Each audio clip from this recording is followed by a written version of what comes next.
So Bella, you've got the first IPA report for 2021. It's titled Humanities Dehumanised, How the Humanities Are Taught at Australia's Universities in 2020.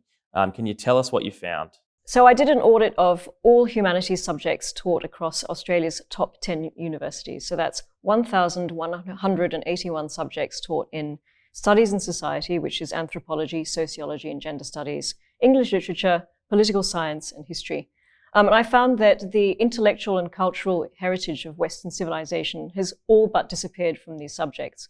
And the humanities has now been completely dominated by two very divisive ideologies, which is identity politics and critical race theory. Is Western civilization in our history and humanities taught at all at Australian universities? Was it taught at all in 2020? It is taught, but it's actually really, really hard to find.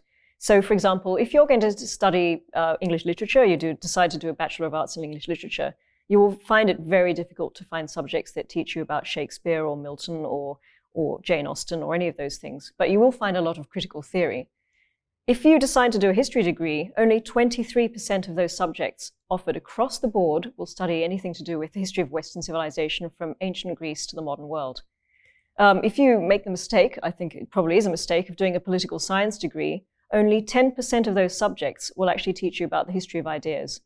And then if you just decide to do Studies in Society, 9% will actually talk about the concept of freedom. Why is this so important?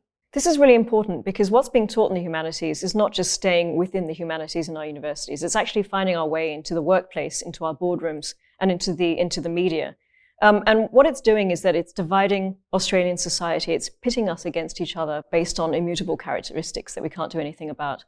And what can be done about it? What we need to do is go back to the basics. We need to look at how the humanities are being taught and start taking out identity politics, getting rid of the critical race theory and just returning back to what those disciplines should be teaching. Wow, that's such valuable research. And if people want to read that research, I guess they can go to ipa.org.au, where they can also join the IPA and support the IPA to continue to support excellent research like you put out today. Thanks, Bella. Thank you.